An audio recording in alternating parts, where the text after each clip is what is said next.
Hello, everyone, and welcome to our conversation today, part of the May series. And we dedicate May to mental health and mental health awareness. Today, we will be spending the next hour talking about dialogue without stigma, and we will be looking into creating a culture of open conversations on mental health. I would just like to say a wholehearted welcome to everybody in the audience. I hope that you are enjoying a wonderful, whatever moment it is on your time zones as you are listening or watching us live, or later on as you enjoy the recording. I do have a small request for help. If you can just start dropping a few notes, maybe just let us know where you're watching us from. And that way, first, we will know that everything is up and running technically. And B, we will also be traveling around the world through the destinations that you share with us.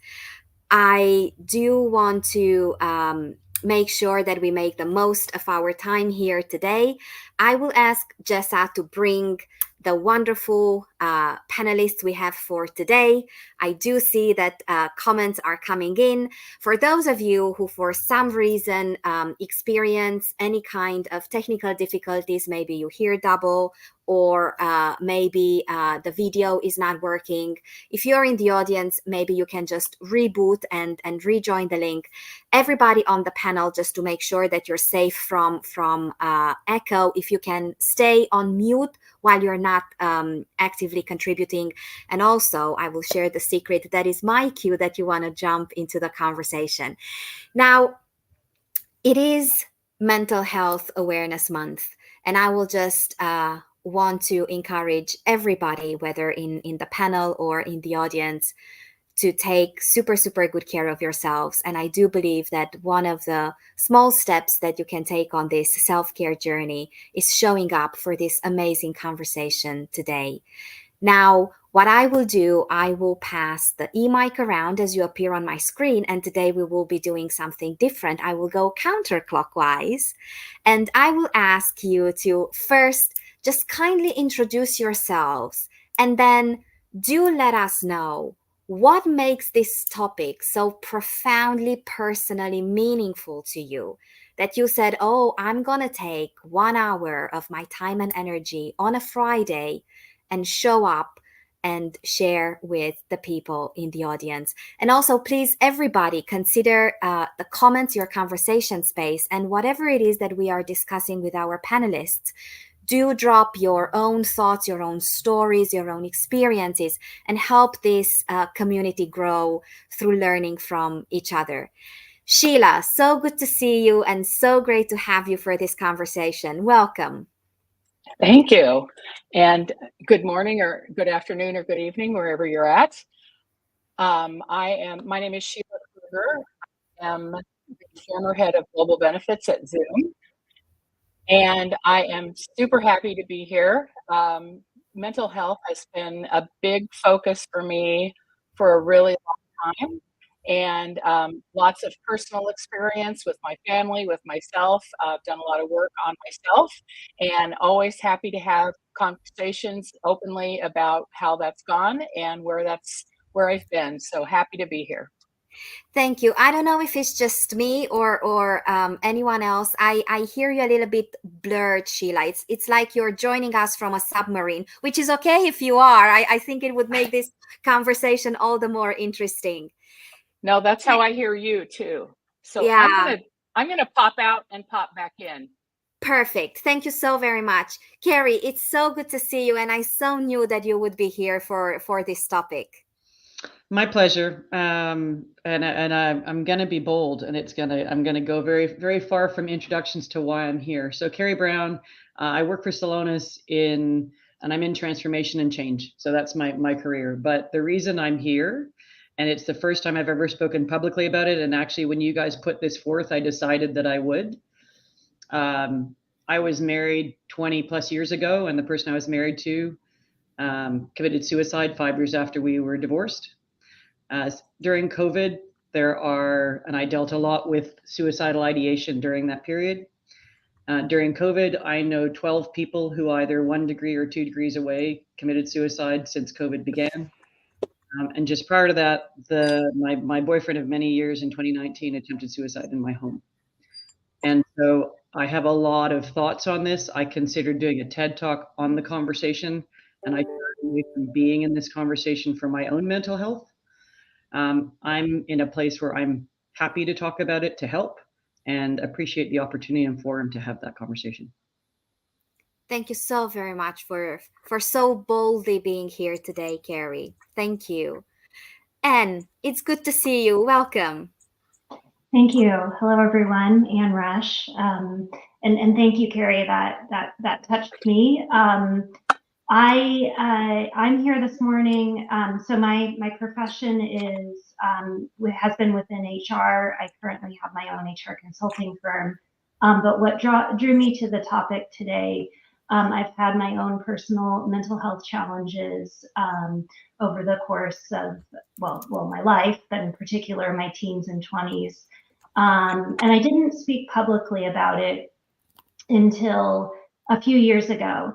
And I picked this topic in particular because the first time that I shared my story a bit more broadly was actually with my manager at the time, because I thought it would be something based off of what he was going through that would be helpful to him, for him to hear. And his reaction was so supportive. And I couldn't have asked for a better reaction and a better way of sharing my story for the first time.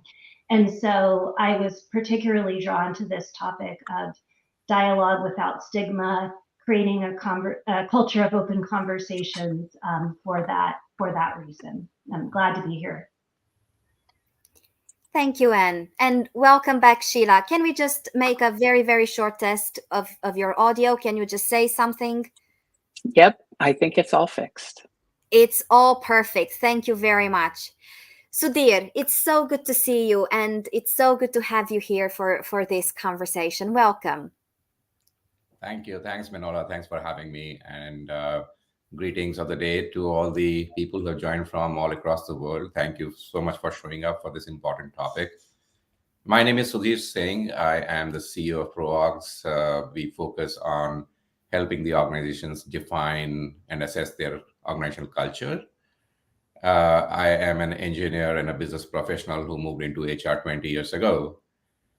And why I'm here today essentially is similar to Anne and Carrie.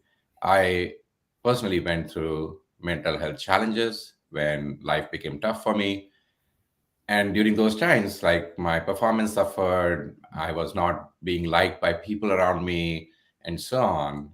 And I didn't want to listen about those things. Forget about talking. Like I myself was thinking like things are happening wrong for me. They are not working for me. And I will struggle out of this. I will turn it around and I'll make it happen. Nobody needs to talk to me about this and make it worse for me, which actually worsened the situation. So when I saw this topic, dialogue without stigma, I think it's important to bring up this topic that it's not as much just from the other side, it's also from the person who is going through that challenge, their willingness to talk about it and their willingness to sort out the issue courageously. Thank you very, very much. Francia, it's good to have you with us, and welcome on my screen. Thank you so much for having me. It's really a pleasure to be here. And, I've heard the panelists so far, and, thank you for being so open and so transparent. I can't imagine a better way to start the conversation. So thank you for that. The reason that I was really interested in this topic was because during COVID, we were also intentional about mental health. We were also intentional about providing services, having people be really open and discuss things that were going on because of the isolation and loneliness. And people were. They came out, they became accustomed to talking about some of the struggles, some of the loneliness that they were going through. Somewhere in there, I think this topic went away. And why this is so important is people were so vulnerable. And I almost worry that in going back to normal, we're going back to a space where we're not being transparent about this conversation. And it really is important to create a space where people feel that they can talk about the struggles that they're going through, because it affects so much of their lives, their work, their performance, their family. And it is, I always say it is the unknown wound that if people just opened up a bit and we created an open and safe space, the world would be a lot safer. And we would be a lot kinder to each other. So this is really important to me. And I'm just really happy to be here to discuss and hopefully facilitate some of that discussion.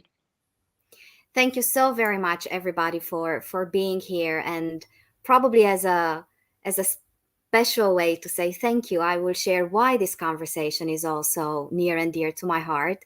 And probably every now and again, my voice will break as we go through the conversation. A few years before COVID, I went through burnout.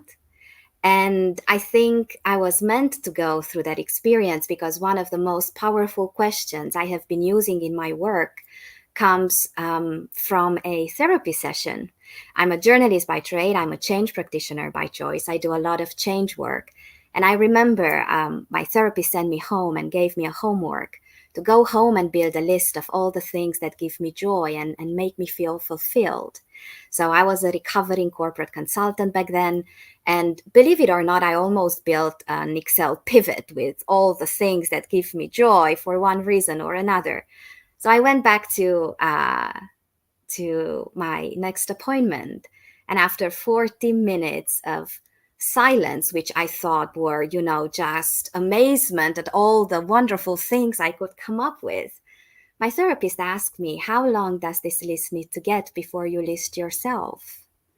And I kept that question with me. And whenever I work with teams on stakeholder engagement, and we talk about stakeholders and we go through, the stakeholder analysis and the stakeholder mapping, I do ask towards the end of our conversation, how long does this list need to get before you list your own selves?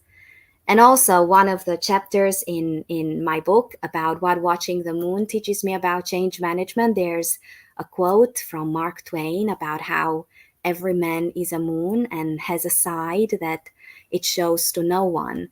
And I actually wrote that chapter days after I lost 2 friends to suicide. So let's move forward and let's take a few minutes and talk about how do we see stigma showing up in organizations when it comes to mental health. Now, I don't know if it's just stigma or maybe an education that is still ongoing. But for example, I do see a lot of organizations not calling out mental health, but putting this topic under the wider umbrella of wellness or well-being, saying that it makes the conversations a little bit easier to spark. In some other places, it's so easy to talk about physical health, but mental health, becomes a little bit more trickier. And I would invite you just to take a few minutes and look at how stigma shows up around this topic. And it would be wonderful if we could also look, are there any nuances that come from industries or cultures or even generations? And by now, I always go diagonally. So, Anne, I would ask you to be our pioneer today. And then everybody, unmuting competition is officially open. And please take this conversation where it needs to go. Anne, please. Yeah, so I think that, I guess first there's more blatant stigma around mental health that is still present. And I guess I'll use an example from myself. I was sharing my story with a colleague and someone I considered to be a friend as well. And their reaction was, oh wow, I would never tell anyone this at work, right? Because they'll think less of you, they'll think you're less capable, they'll think They can't trust you with a big project that you might, crumble. And and that's how that person really felt. They were like, oh, I don't feel that way.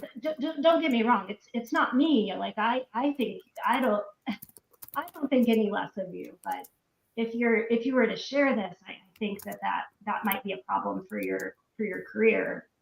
And so I don't think it happens as often. I do agree with some of the comments that were made that I think people got more comfortable talking about, to your point, wellness, at least during COVID, which is improvement because we weren't even talking about wellness before. So I think that it's better, but I guess I'll start out with, there are still examples of more blatant stigma of sharing that you have a mental health condition or that you need support.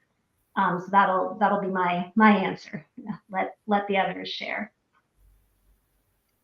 Sudhir. Yeah, very well said, Anne.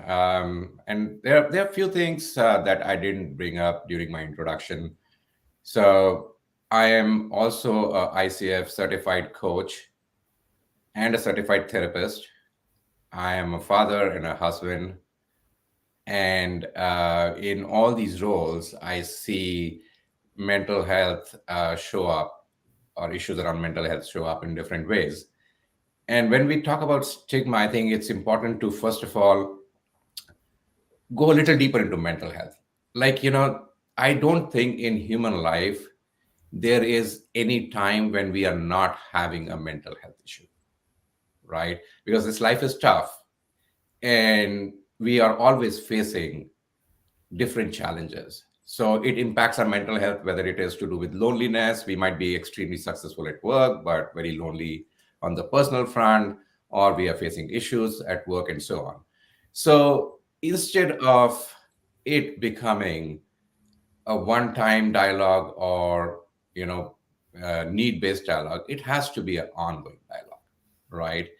Just the way we have annual physical checkup, there has to be an ongoing dialogue around your mental health where you just sit across somebody and talk about how you're feeling and so on. It could be a therapist, it could be a coach, it could be, somebody who's professionally trained.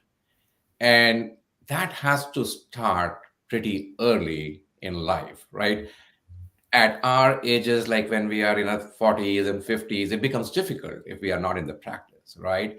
So getting people into that habit is extremely important from the early ages. So, this is about the taboo that is there. It is about the stigma. It is about variety of other things in terms of feeling that shame in expressing oneself when you are going through that, right? So that is what I feel is required to create that dialogue without stigma over a period of time. Well said. Francis, go ahead. No, I definitely agree.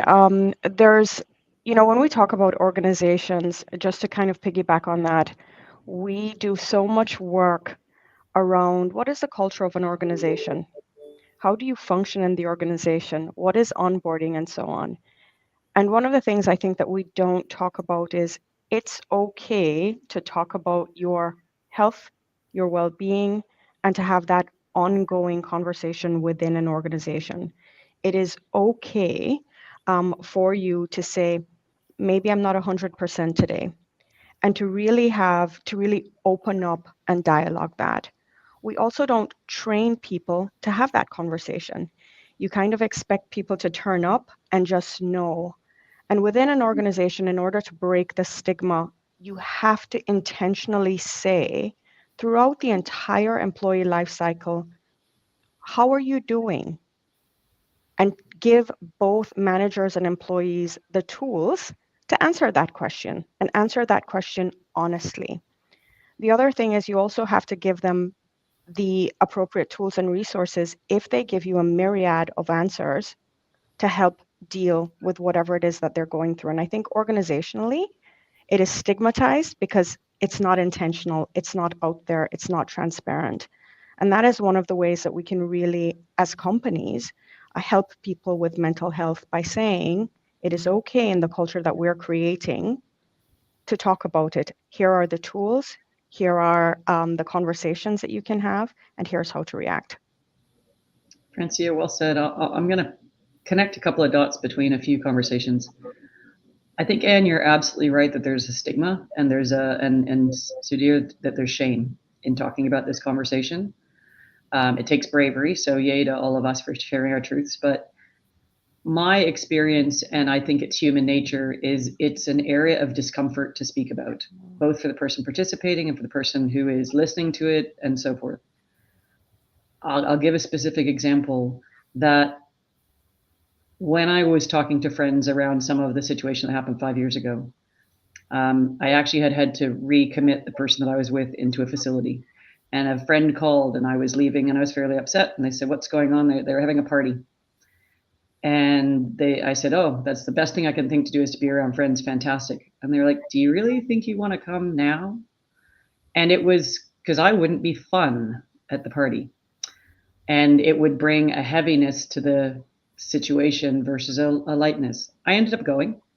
But my comment on this is that if I had gone to that party to speak about how my partner had cancer, everyone would have held my hand, hugged me, asked me how it was going, what all the metrics were, what the latest tests, when do they go get tested next, can they come sit with them during chemo, all of those things.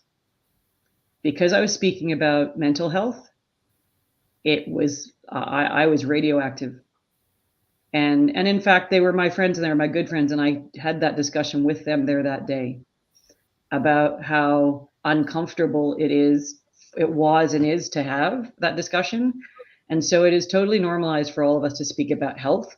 Wellness has for sure become much more socially normative to speak about. But mental health is something you can't measure, you can't see. It somehow reflects on your own capabilities or will to address. And the unmeasurability and the uncontrollability or perceived uncontrollability, I think, makes for a lot of discomfort for many and is not something, to your point, Francia, that people are equipped to respond to, receive, participate in, and don't have the language or the skills to discuss. So honestly, if I look at today, I think it's thinking about how you do have those conversations as a person, not so much as a manager, but how do you navigate that and finding one person to get better at that with, because it really is, it's a difficult conversation to have. And it's a very private conversation for many. In all of those situations that I shared that I've been through where it was me personally, and I had this discussion with somebody yesterday on how much protection you do of people and how much covering up of people. I worked with the gentleman I was married to. He was a very senior executive. The number of dinners or situations or moments that I covered for things were so high because that capability needed to be held. When I went through what I went through 5 years ago, I told no one at work for 2 months. And all of this was happening around me and I was navigating through it and I managed to keep all the balls in the air. And I wasn't the one going through it, but I didn't think I could talk about it because it would imply that I wouldn't be as game ready. And I wasn't the person who was actually having the mental health issue. So all of this is very true and the stigma is very present. So the more we can talk about it, the better. Sheila, over to you. Thanks. Yeah, check. A couple of things that I think, Manola, you asked about, industries and culture, and definitely, Zoom as a global company provided mental health assistance to everybody around the globe, but you definitely saw less usage in some countries where it was absolutely not something that you would do. And I thought we got good counsel from our vendors about, let's reframe the conversation. And it's almost like, baby steps, like, let's don't call it therapy. Let's call it coaching. Let's call it, you just need someone to talk to, and using other words like that to try and bring these folks up to kind of, I think, where we are in the US, although there's still plenty of work to do here. And just be able to have those conversations. And I loved, Sudhir, what you said about you always have mental health. To me, it's the same. My favorite hashtag is mental health is health. It's just like your physical health. Sometimes it's good, sometimes it's bad. And when your physical health is bad, you take care of it. When your mental health is bad or you've got an issue, then you should take care of it. And there's really should not be shame in doing that. As a matter of fact, Carrie, you're telling us that we should be proud to be here and that we're brave to be here. And it really is. It shouldn't be that we're that way, but it is. And I just love that, that we can have the conversation. And also talking about, generations. I think about my mother who's 88 and started being depressed a couple years ago. And I mentioned to her, maybe talking to somebody. Oh, no, she would never do that. And then through COVID and through a couple of other things, actual physical health things that happened with her, she ended up speaking with a therapy student at her medical clinic. And she did it just to help him out because he needed to have somebody to do some practice with. So it was like, whatever it takes, Mom. And it really was so helpful for her. And now she's to the point where I can actually get her to, engage with somebody on a regular basis and talk to them. And she feels really comfortable with that. So, it's just making a little bit of an inroad to try and get into the groove. I think your comment on generations is really spot on, Sheila. It was interesting. Recently, a data point came up that on TikTok, one of the largest growing conversations was mental health. And so I do think there is an openness of dialogue that changes. What was appropriate to speak about in the 1950s, 60s, 70s, 80s, is certainly changing. So I think there's an opportunity to embrace that openness and dialogue that we're seeing the next generations be more transparent around. Yeah, I grew up and we still whispered cancer when somebody had cancer. Sudhir.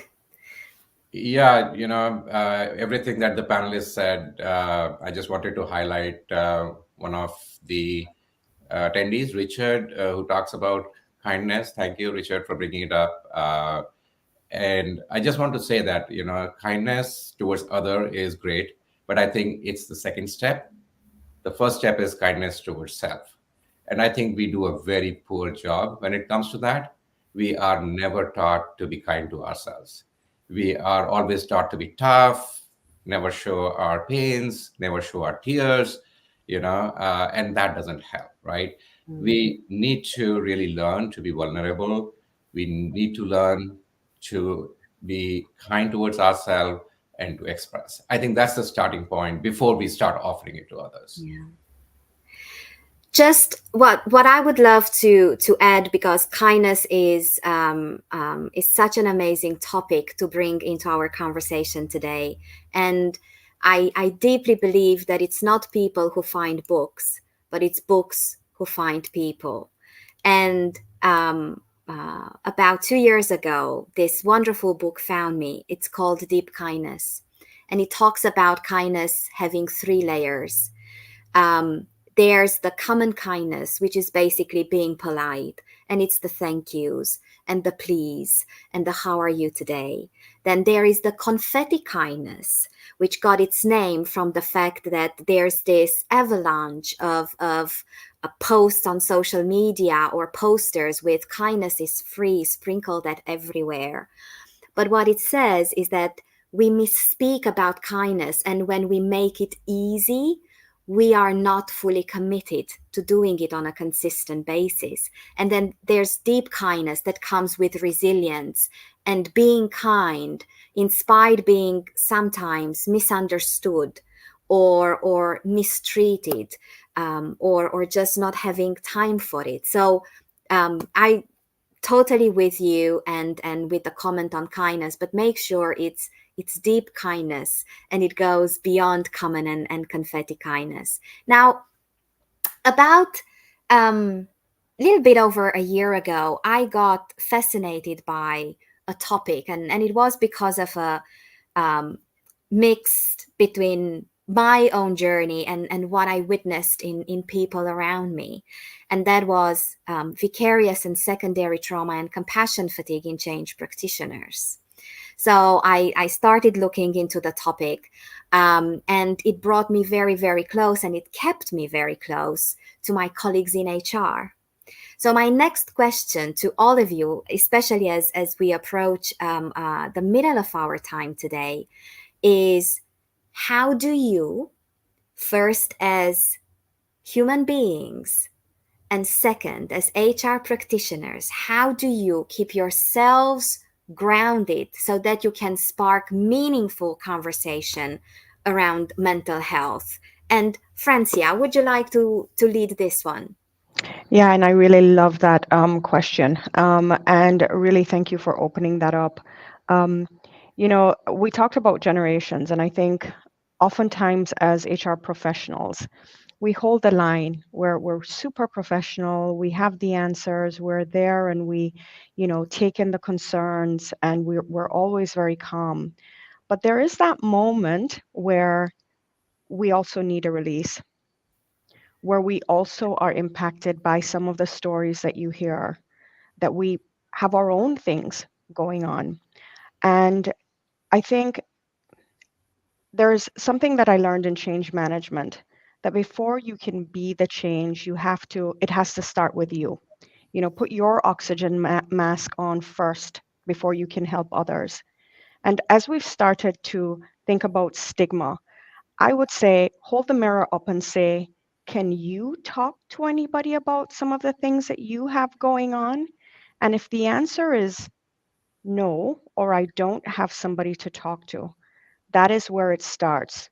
It starts with us first saying, are we mentally healthy?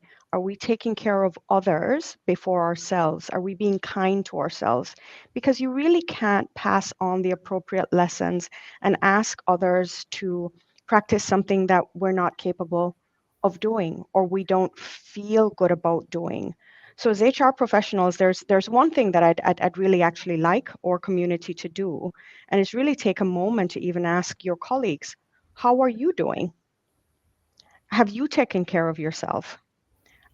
Have you taken that moment to say, am I well? Am I not well?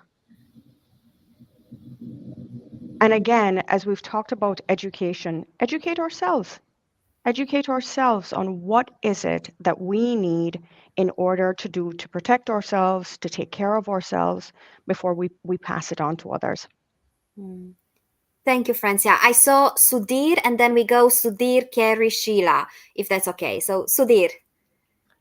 Yeah, great question. Thank you for bringing it up. And I think when we talk about taking care of ourselves as HR professional, there is a lot of training required for us to be able to do that, right? So it is obvious what needs to be done, right, when it comes to grounding ourselves and being empathetic and kind to ourselves and to others. But the big question is how, right? Because we as HR professionals are never kind of formally trained on some of these things. And I think we need to invest our time, and our organizations possibly need to invest into helping us first understand things about self-care. Like, how do we take care of ourselves? Like when it comes to techniques like meditation and being kind to ourselves and so on. How do we achieve that? And there are good training programs out there to educate people on that. The second is training ourselves in terms of empathetic listening, right? So HR professionals wear multiple hats, and sometimes we are so much in a rush, right? We are unable to make time to listen and listen empathetically, right? So I think that is something that is extremely important in terms of educate, because when we are listening empathetically, it impacts us much lesser, you know, as compared to when we are just listening wearing a business hat, right? That kind of creates a conflict and makes it difficult for us to handle the issue. Last but not the least, it is about creating time for ourselves. Like, I am looking at all these memes on LinkedIn, which are showing HR people on Friday evening going like, and that is true. that is how the HR professionals' lives have become, particularly post-COVID. And I think carving out time is critical, when it comes to this. So organizations, our managers, and we ourselves need to look at how do we really create time to educate ourselves and take care of ourselves. Mm. Carrie. I echo all of the be kind to self first for sure, and the burden that has come with COVID in particular of HR needing to be the therapist for everybody, which they may or may not individually be equipped to do. The comment I would make on that is also, how do you put up your hand and ask for the kind of additional support that is provided elsewhere, whether that's through a third party or otherwise, that we provide places to get online nursing and doctor help so we can reduce our costs around health. We brought all of those different facets of that, inserting in different means of meditation programs, all the different things that as a business you can provide that reinforce the mental health capabilities and support from the benefit side of things. The other thing too, though, I'd say as a challenge is to ask that of your business. So if I think about the significant numbers of layoffs that are happening and have happened over the last 2-3 years and are still happening right now, in both cases of the people who were my partners, their unraveling came when they lost their jobs. One lost their job by choice because they didn't want the role that they were going to go to. One lost it because they were working for a company that got bought by a private equity firm and they got rid of the entire leadership team, as happens. But there's such an identification and definition by people of where and how they work. And it struck me the last time I experienced this of the number of layoff scenarios I've been a part of managing, and the change around that and the preparation for that and the treatment of people. And for example, from a change perspective, I always say the way that you treat the people who are leaving is how the people who are staying expect they're going to be treated afterwards. So like that was not a new thing to me, but I hadn't thought about what happens to the people who left 3, 6, 9, 12 months after they leave you.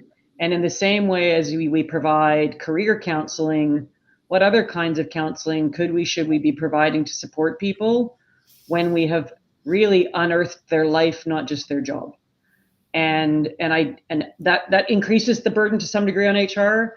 But having watched it occur, I think that's another thing for us to consider in this space of what we should expect as organizations to try and do to support our employee base or other as they navigate through these challenges.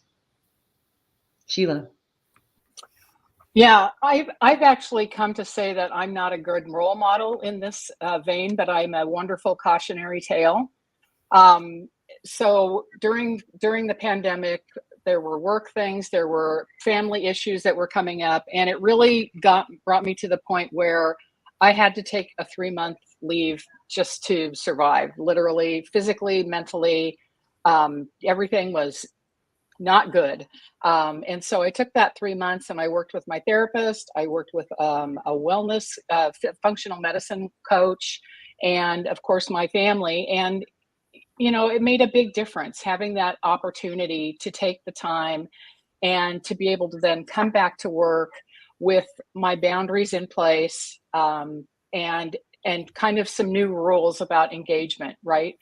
And it really is, not just the oxygen mask and all those things that we've heard, but you really almost have to create that not a wall, but you've got to create that cushion around yourself so that if you fall, you are protected. And if somebody runs into you, you are protected.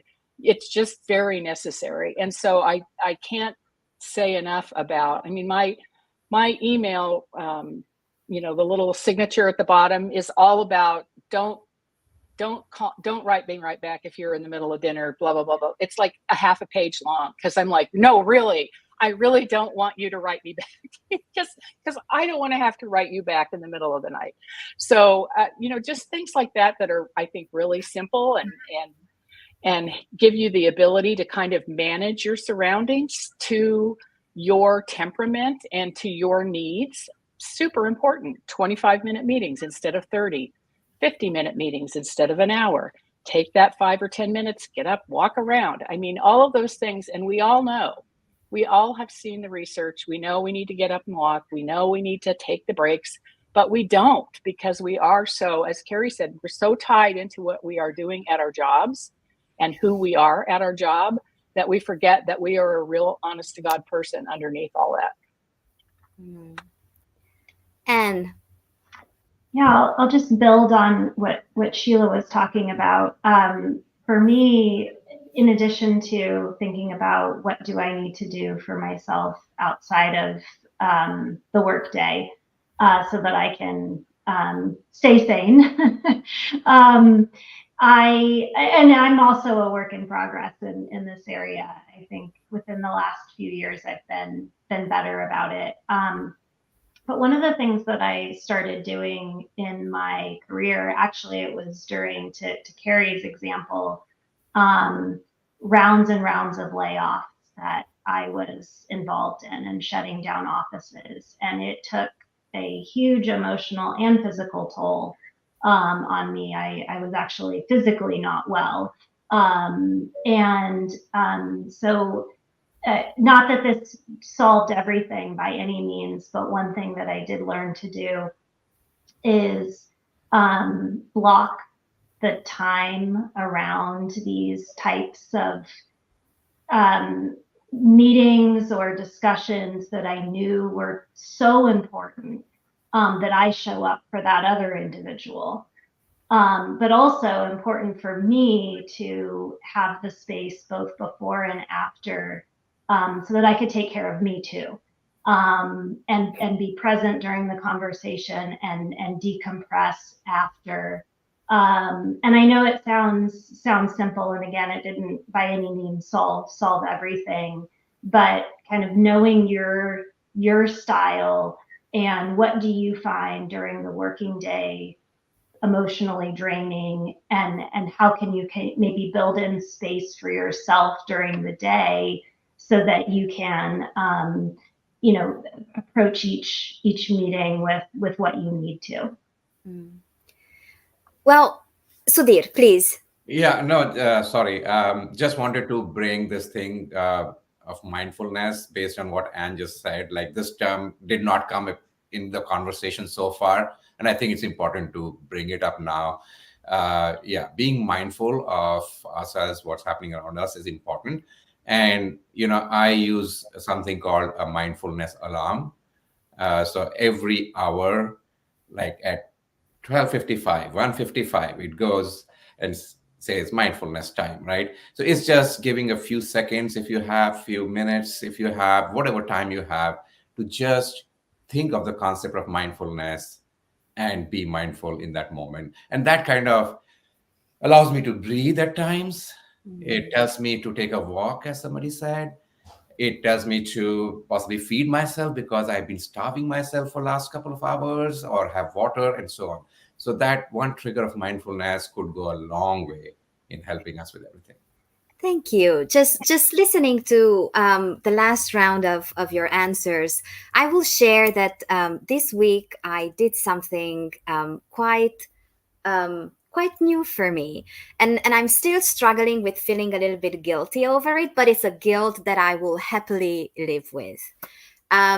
We had May 1st free here in Switzerland, where I'm currently based, and I actually bridged that holiday into the weekend.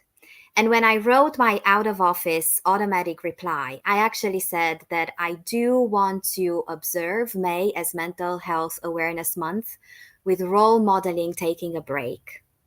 And I said that stopping is just as important as starting, and it should be just as intentional. And I put a link to a wonderful, wonderful article based on research about the 7 types of rest. And I have been incorporating the 7 types of rest in many of my workshops with teams, especially with senior leadership teams. And there's one particular type of rest that it's called social rest. And as we go through them, I ask people, what do you think social rest is? And almost without exception, people say spending time by yourself. And I said, no, not really. So, social rest, through the lens of this body of research, stands for having one or two, if we are lucky, connections in our lives which are not our therapist, not our partner, not our best friend, where we show up raw and authentically us with no mask. And we know that that is an absolute safe, judgment free space. And Francia, you mentioned, ask yourself, do you have whom to talk with? So I would encourage everybody in the audience, if you just Google 7 types of rest, you will get to that research. And it is quite an inspiring read. And then you will mix and match your own rest that you need. But coming back to our conversation, I would be very curious, as you look back through your journeys through organizations, is there a practice or an advice, I don't even know how to word it properly, that you managed to pass on to a line manager and it transformed the space of their team in terms of having open conversations around mental health? An advice that you gave someone, or a ritual that you recommended to become part of the team ways of working and the team agreements, or just a practice that maybe as an HR practitioner you promoted as best practice inside the organization. And Sudhir, I would ask you to lead us into this. Yeah, great question. Yeah, so like particularly post COVID, when everyone became virtual, it became even more important to train the managers, educate them on how to deal with some of these aspects. And one of the things that I strongly recommended and actually made it a part of the process, that these meetings, one on ones particularly, have to start with, how are you showing up today? And I, it was difficult though, but help the managers understand that it is okay if you have to spend next few minutes and maybe the entire meeting just listening to how they are showing up today, you know, because that's most important when you are totally virtual and you are not seeing them day in, day out, right? It's important to listen to them and, hear and understand what they are going through. Managers, of course, had the concern. So, I need to discuss work and so on. And the analogy that I brought to them is, hey, uh, yes, we are human, but let's say you are working with something, with some equipment, your laptop and so on, right? If the laptop refuses to boot, can you work on it? Right? If it's not showing up the way it needs to, you can't use it, you can't work, right? So first, it's important to make sure that the person you are talking to, your team member, is showing up in a good shape, right? And if that's not happening, then nothing else would work. Second thing is, I educated them to refer people to other specialists in the organization. It could be HR, it could be the senior levels in the organization or whatever, and not try to be superhuman themselves. Right? They are managers. They are trained to do something, and they can't do everything. Right? So I really ask them not to own everything up. So if you think this is beyond you and something has been mentioned, expressed, which you can't take care of, don't try to be a superhuman and try and resolve it, right? Just pass it on to people who can take care of that. Thank you, Sudhir.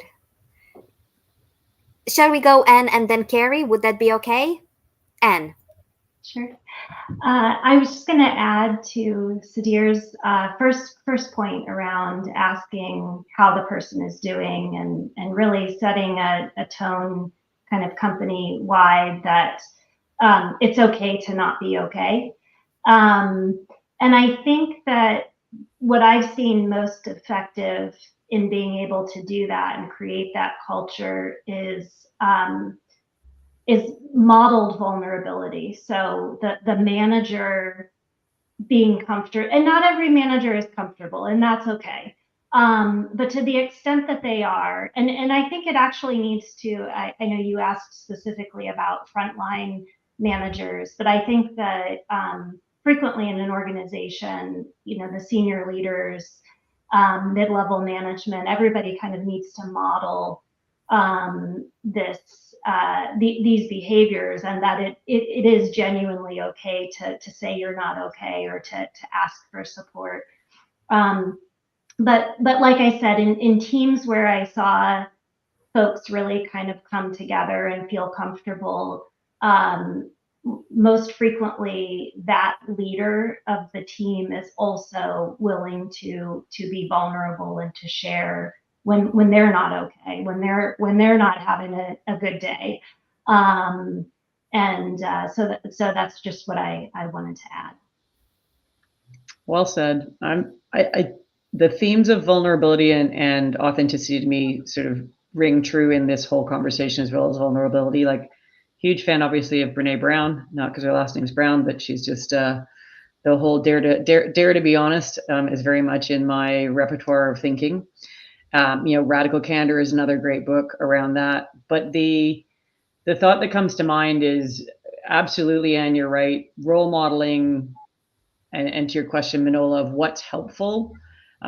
As a person, I'm a very authentic and vulnerable person, both publicly presenting as a leader, as a coworker, and that definitely creates a safe space for people to have a conversation that they wouldn't typically otherwise have, and has created openings where people who worked for me or with me would share conversations similar to ones I've shared about myself, that they could have that dialogue because they knew that they were allowed to. And candidly, to Sudhir's comment, everybody knows somebody who has had this situation.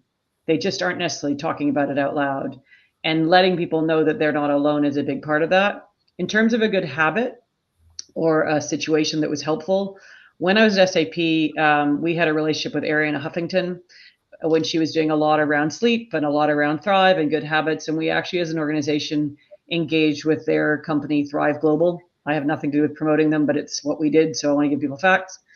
And all of our leaders and then everybody else went through training talking about resilience and micro habits and wellness, and it gave us language. And I think that's one of the challenges and one of the opportunities is to have common language to have a discussion. So having the right words to be able to express and have a conversation where the language I'm using and the language you're hearing is meaningful, because I'm talking about something that I'm uncomfortable about, and being misunderstood is makes it even harder to have that conversation. So whether it's that or something else, like that certainly has some features and programmatic nature to it that worked very well for us at the time. But I think one of the opportunities and the habits is to create some common language, as is true for any kind of behavioral change or organizational culture change. But in this case, it created an opportunity and a catalyst for conversation that we weren't otherwise having, and a common way of communicating about it. Sheila. Yeah, I'm thinking about, how do you operationalize this? Because that's kind of what I do in my head. And I mentioned the, shorter meetings, and I love, Sudhir, your mindness. Mine just went off and said, it's 10 minutes till the hour. It's time for you to get off your fat booty and stand up and walk around. But I think there's other things that we can do to try and bring some of this into our culture. And that really is about, first of all, training managers to have that really honest conversation, that really real conversation with people. And if I could turn my camera around, I'd show you that I have hacking HRs from how are you to I genuinely care about you. And they listed 12 actionable, kind, and compassionate questions at work instead of how are you. And they are amazing. I love it. And I use it in my check-ins with my friends. They're all, very busy, working a lot. And it's like, so, how are you managing your workload? and I use them all the time. And so just giving people, like Carrie said, that language to talk to them about what's really going on and go a little deeper than how are you? Oh, I'm fine, great. That's it. The other thing that we did at Zoom during the pandemic was really give people the power to say no to things. And specifically it was about meetings, because it felt like once we were all working from home, all we did all day long was sit on Zoom and talk to people, right? It's all day long. And that's why we talked about moving the meetings down to 25 minutes, because everybody was so burned out. And I know in the news we saw people talking about Zoom burnout, and it's like and of course we referred that to video meeting burnout, but it's just really important to do those kinds of things. But the other thing as far as saying no to things is that we did the 3 A's. And so every meeting needed to have an agenda. You needed to make sure you had the right attendees, and you need to make sure that you took notes for actionable items. So you weren't having the same meeting every week, because that happened all the time. No agenda, everybody shows up, there's a little bit of chatter, then we talk about the problems, we talk about the solutions that we talked about 2 weeks ago, 3 weeks ago, 4 weeks ago. Nothing happens because nobody writes anything down. And so even those kinds of little, they're like little bumpers at the bowling alley, right? They just kind of help you focus on what you're trying to do. And you can get so much more done with an agenda. It's just amazing. So I think operationalizing some of the things we've been talking about to kind of steer us towards a place where we are not just protecting ourselves, but giving everybody else the ability to do the same for them. Thank you. I can't echo what you're saying even more. I think you're 100% spot on. I would put it slightly differently, but the same, in saying that it has to be normalized. Mental health is not an event. It's not a training. It's not a one-on-one. It's constant. And we teach people that performance, it's constant. It's how you show up. It's the conversations you have. It's constant. And it's the same, how people feel at work, how they show up. It's constant. And so the training has to be, it's not an event. It's not a May thing. It's not a how are you thing. It is what we do on a daily basis. Here are the cues. I'm going to echo Carrie, here is the language. Here are things that you need to look for. Here is how you make it a part of your daily routine, your weekly routine. It is a part of being uniquely human. This is just such a frustratingly short hour. I feel that we could have gone on for at least 5 more. And as I look through the comments, I am sure that most people in the audience would have definitely kept us company. Now we are about 3 minutes away from saying goodbye, and what I would excuse me, what I would love to hear from each of you as a wrap up is, if we imagine the culture of open conversations on mental health, what it would look like, how it would feel like, what it would sound like, how would you boil it down to one word, and or maybe a short sentence? And we will go clockwise, so opposite as how we started. I will give you just a few seconds to think about. In the meantime, I will thank everybody in the audience, just reminding everyone that this conversation is being recorded. So if you want to go back and re-listen or recommend it to friends and colleagues, you can find it either at this very link on LinkedIn. In just a few minutes after the live, you can see the recording, or go to hackinghrlab.io and you will definitely find it there. Thank you, Jessa, for taking such great care of us as usual and working your magic backstage. Now, clockwise, that will mean Francia, you will go first. I will pass the e-mic around in the interest of time. One word and a short sentence. A culture of open conversations on mental health. train, train, train, train, retrain, train, train, train, and normalize. Thank you. Sudhir. Well, my word is intentional, and a sentence, actually, it could be a paragraph. Uh, let's look at the topic of today, and there are very important words out there. First of all, being intentional about the culture of dialoguing. There's more monologuing that's happening in the organizations. We need to move to dialoguing. Creating a culture that is about intentionally creating a culture and not let culture happen.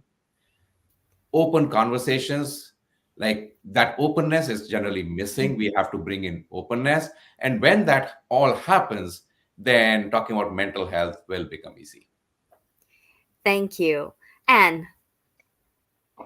I'll do 2 words instead of a sentence, supportive and authentic. Thank you so very much. Carrie. I have 3 thoughts. Can't come down to one. So creating a space of psychological safety and creating a place where joy and emotional optimism are celebrated and encouraged and fostered. Thank you. Sheila. Sheila. I'm going to borrow the word that Sudhir introduced into the conversation, mindfulness. This is something that won't just happen. You have to be mindful about it and set goals. If that's what you need to do, look at, how you can make things better and be mindful about how you implement your practices. One of the questions that I hear most often in my work is people asking me, so what will you be using during this change? And I always say, I only believe in 3 things: in curiosity, courage, and compassion, oftentimes with self before each of those, and everything else is just logistics. So I will leave you with courage, curiosity, and compassion, with a lot of gratitude for being here today. And please, wherever you are in life or work, keep this conversation alive. Thank you, Francia, Sudhir, and Carrie, and Sheila for being here today. And I hope I will get to welcome you again very, very soon and in many conversations. Thank you. Yeah.